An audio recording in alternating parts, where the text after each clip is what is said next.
Hey, it is Virginia Wright from Grow to Profit, where I help you get rid of whatever's holding you back. And today I wanted to talk about how to let your light shine, which, if you're in a dark place, that's probably really difficult to hear. Now, how did I come up with today's topic? Every morning I read and I journal. And today it said from 2 Samuel 22, chapter 22, verse 29, "You are my lamp, O Lord. The Lord turns my darkness into light." And then I kept hearing this refrain in the back of my head. It was one of my grandkids when they were little. Let your light shine. You know that song that kids will sing going to Bible school? And I got to thinking about, as it's Sunday and I do a bit of introspection and planning on a Sunday, I got to thinking about, oh, where I've been and where I'm headed, where I'm at right now. And I got to thinking, well, maybe it's a place where you are. And maybe what I share today will be able to help you. I can go stand on my back deck and I'm looking physically at a blank spot in my backyard where there used to be a swing set. One of those really cool little gym swings, had slides and swings, and one of those two-seaters. And I can still hear the grandkids laughing and playing. I can still picture my granddaughter and grandson driving around the yard in their little Barbie car and tractor. And it's like, where did the time go? And I used to cry. I was going through empty nest. I was in a dark place. And then coming back to the present moment, I look out the window and I see the leaves are just raining down from the trees.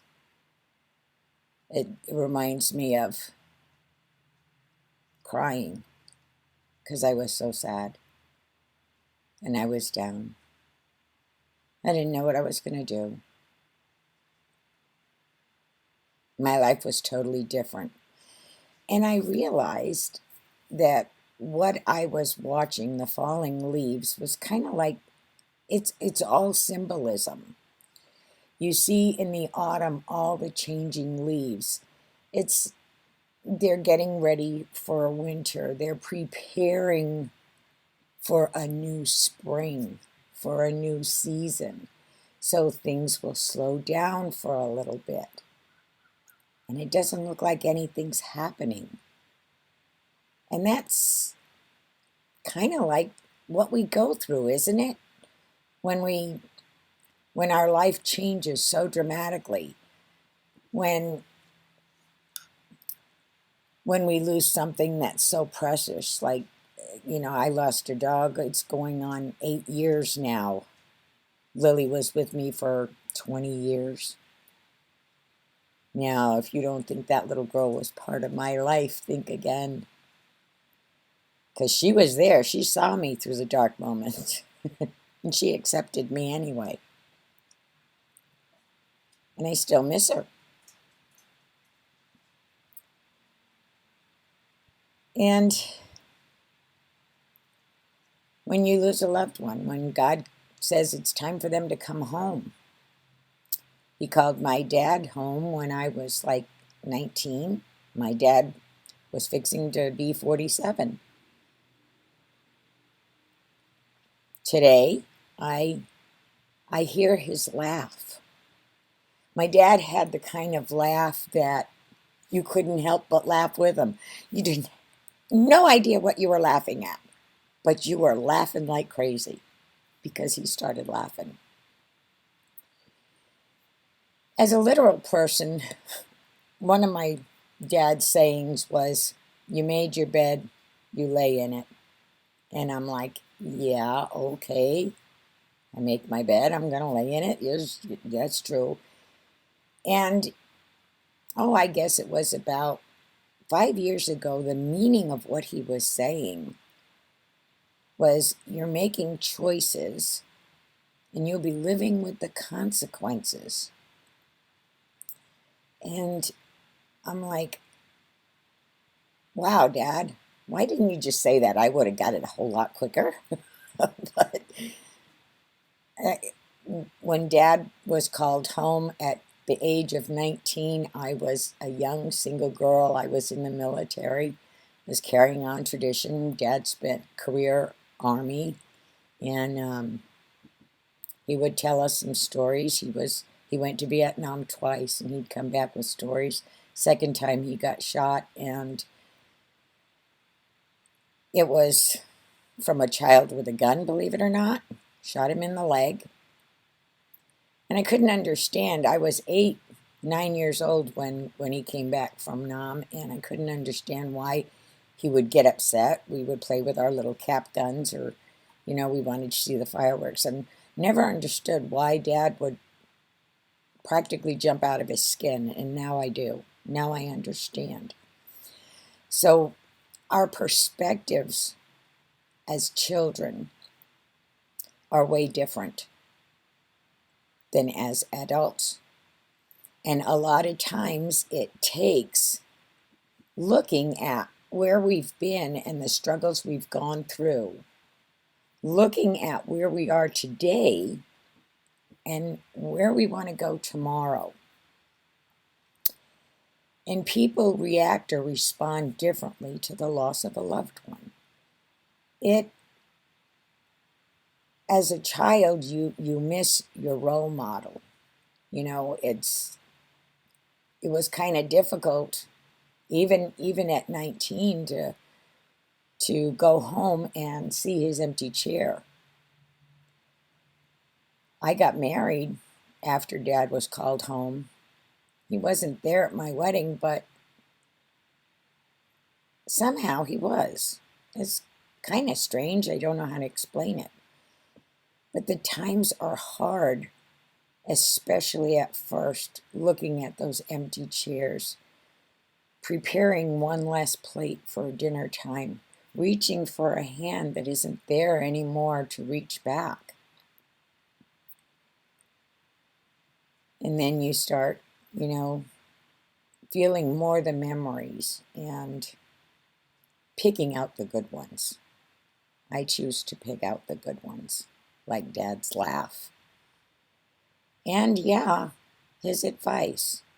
You made your bed, now you're laying in it, only now understanding the choices we make will create the consequences that we'll live with. Through those struggles, we learn how to cope and we grow. And it's only the last couple of years that I started getting serious about being online and sharing who I am and my story. So not happy about doing that because I'm pretty much an introvert, and I was raised, our lives are private. Of course, with technology, with our particular government, I don't know how much privacy there is anymore.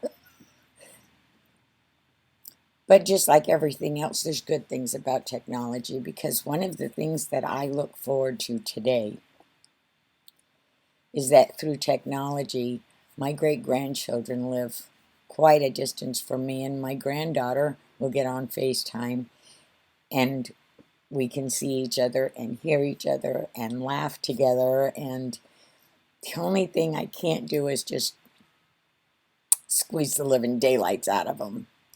But anyway, So there's good and bad about all of it. You just got to search out the good stuff. And through those struggles, and why this reading to me today was so important, that the Lord turns my darkness into light.